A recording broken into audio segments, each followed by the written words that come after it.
If you own a rental property in London but live outside the UK, the compliance framework you're operating under is about to change. From 1st May 2026, elements of the Renters' Rights Act goes into effect and will reshape how tenancies are structured, how possessions work, and what documentation landlords are expected to maintain. In this video, I will walk you through the 5 key areas overseas London landlords should understand now so you can stay aligned with the new framework and continue to hold property here with confidence. If you're managing a London property from abroad, you're already relying on systems working smoothly at a distance. You may have a long-standing tenancy in place, a managing agent or property manager supporting you locally, or a property you intend to keep as long-term investment is on your horizon. The Renters' Rights Act doesn't change the long-term dynamics of the London property market. There continues to be a chronic housing shortage and rental properties are still in demand, but it does change the structure around how tenancies are administered. Understanding these shifts early makes everything easier later on. So change number 1, fixed-term ASTs are moving to periodic tenancies. One of the most significant structural changes under the Renters' Rights Act is the shift away from traditional fixed-term assured short-hold tenancies. Instead, most tenancies will operate on a rolling periodic basis from the beginning,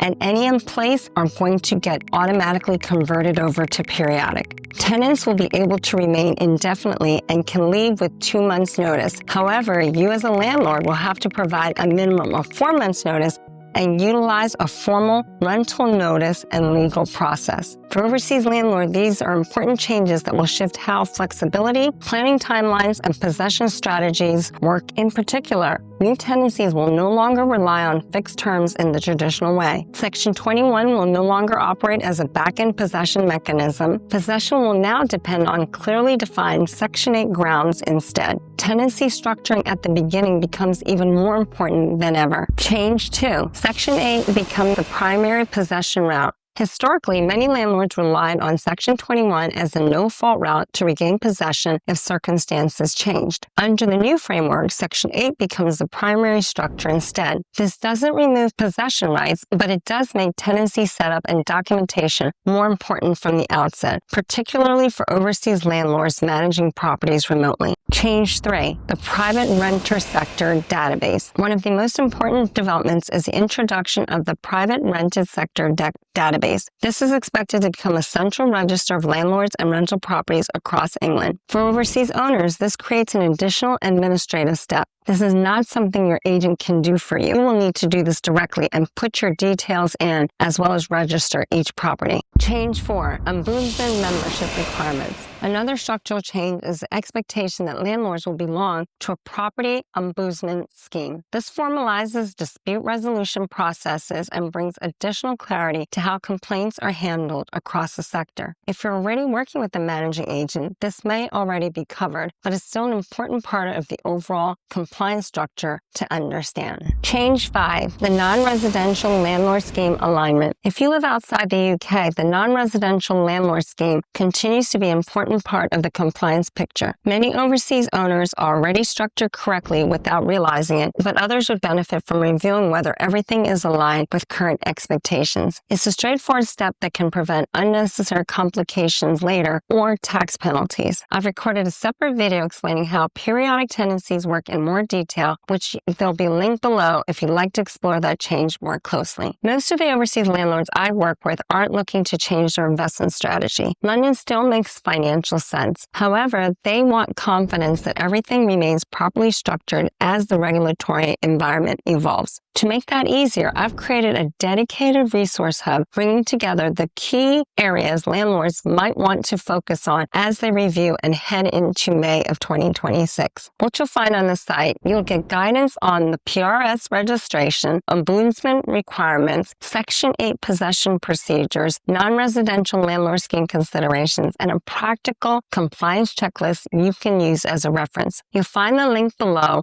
or you can find it at the London Landlord Advisory reshapes.com. While there might be a lot of anxiety around all the changes, I think that there's an opportunity to make sure your London property remains structured correctly as the regulatory environment changes. For many overseas owners, clarity around compliance is what allows them to continue holding London property with confidence as a long-term investment. And for those considering purchasing in London, understanding how the framework is changing is an important part of making informed decisions about entering the market. I regularly help international clients through both managing existing properties and helping them build or expand their portfolios so they remain aligned with the current regulatory landscape. If you have any questions about upcoming changes, even if you have a property manager, feel free to reach out. Also, don't forget to download that free checklist and explore the LondonLandlordAdvisory.com to get access to really helpful resources. Now, if you found this video helpful, please make sure to hit that like button. It is so important to send to YouTube information that this video and its contents are being well received. Again, if you're thinking about buying or selling London, please reach out, and I'll see you in the next video. Bye for now.